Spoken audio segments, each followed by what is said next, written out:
2월 4일 고칼의 10분 브리핑 한라일보부터 시작합니다. 머릿기사로 신종 코로나 속보 실었습니다. 최근 귀국 후 확진 판정을 받은 중국인 관광객의 동선에서 접촉했던 도민 9명을 격리 조치했다고 하는데요. 이분들의 잠복기 시한인 오는 6일가량이 제주 지역 확산의 최대 분수령이 될 것이라는 보도입니다. 하단 기사 살펴봅니다. 올겨울 상간에는 간간히 눈도 쌓이고 도로도 얼고는 있습니다만 사실 너무 따뜻한 게 맞긴 맞는데요. 그래서 봤더니 1월 제주 지역 평균 기온이 섭씨 9.2도씨로 관측 이래 가장 높은 수치를 기록했다고 하는군요. 귀국 후에 신종 코로나 바이러스 확진 판정을 받은 중국인 관광객의 동선을 기자가 따라가 본 것 같습니다. 면세점과 누에마루 거리 그리고 호텔 등을 찾았는데요. 인적이 끊겨서 한산해진 모습 전하고 있습니다. 박스 기사 넘어가겠습니다. 품귀 현상을 겪고 있다고 제가 어제 말씀드렸는데요. 돈만 있다고 구할 수 없는 이 마스크를 무려 15,000개나 기부한 제주 시민이 있다고 합니다. 사회복지협의회와 제주시에 물품을 각각 전달했다고 하는데요. 요즘처럼 팍팍한 상황에서 모처럼 가벼운 미소 짓게 하는 훈훈한 미담 사례인 것 같습니다. 마스크 하나에 4,000원까지 받는 곳이 있다고 하던데 그러면 이게 무려 6천만 원 상당? 네, 이렇게 되는 거겠네요. 제주 신부 역시 톱기사로 중국인 관광객과 접촉한 제주도민들의 잠복기가 고비다라는 소식 전하고 있습니다. 지금까지는 별다른 증상이 없다고 하는데요. 앞으로 2-3일 정도가 남았습니다. 사이드 기사로 이번 달 열릴 임시국회 얘기 다루고 있습니다. 4.3 특별법을 처리할 수 있는 사실상 마지막 시한인데요. 행안위 법안심사소위가 배보상 등 쟁점에 대한 이견을 좁히지 못하면서 심사에 난항을 겪고 있다라는 소식 전하고 있습니다. 4.15 총선을 준비하는 예비주자들 역시 신종 코로나 바이러스의 영향을 받고 있습니다. 유권자들을 대면 접촉하기 힘든 상황이다 보니까 SNS 홍보를 강화하고 있다고 하는데요. 어떤 예비 후보는 선거사무소 개소식을 아예 취소하기까지 했다고 합니다. 바로 옆에 단신 기사 넘어갑니다. 제주시갑 전략공천설의 당사자인 송재호 국가균형발전위원회 위원장 어제 퇴임했다고 합니다. 내일 민주당 입당 후 기자회견을 가질 예정이라고 하는데요. 관련 소문대로 전략공천이 이루어질지 아니면 경선을 치르게 될지 관심이 쏠리고 있습니다. 재민일보 역시 톱기사로 제주 지역 신종 코로나 바이러스 확산 기로가 앞으로 이틀가량에 달려있다는 소식 전하고 있습니다. 자동차를 줄인다고 하는데 결국 등록 자동차가 60만 대에 육박했다는 사이드 기사입니다.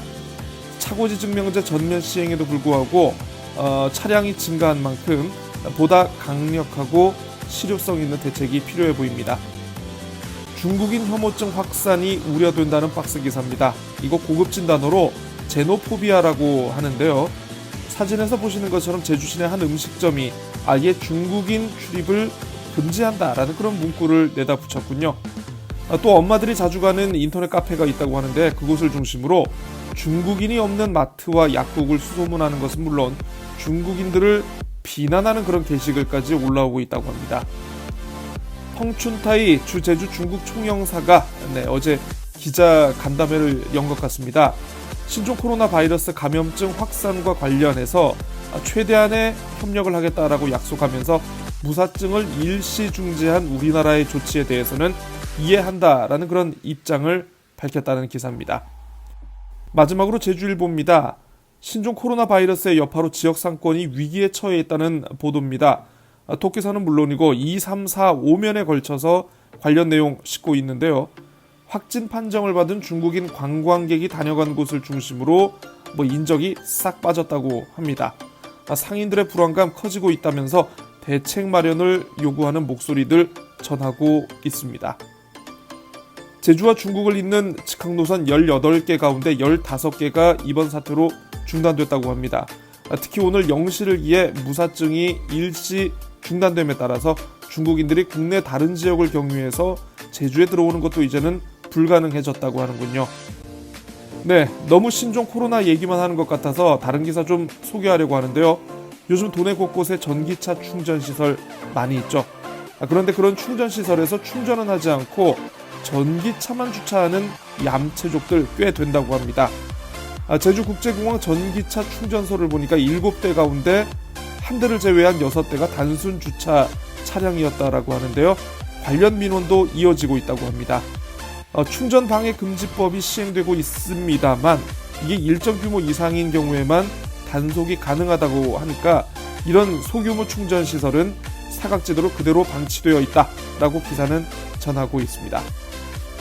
네, 제가 오늘 신문에서 관련 기사를 많이 소개하지는 않았습니다만 무사증 일시 중지 이후에 지역 경제가 아우성을 치고 있다는 보도가 꽤 비중 있게 4개 언론 모두 다뤘습니다.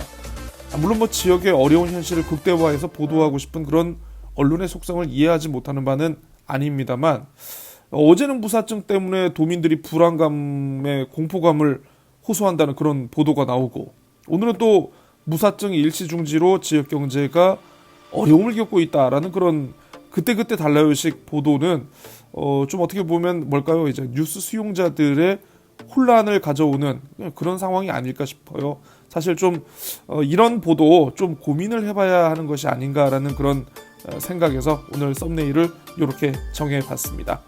자, 고칼의 10분 브리핑 오늘 순서는 여기까지 하겠습니다. 내일 다시 찾아오겠고요. 좋은 하루 보내십시오. 개인 위생관리도 철저히 하는 거 잊지 마시기 바랍니다. 안녕히 계십시오.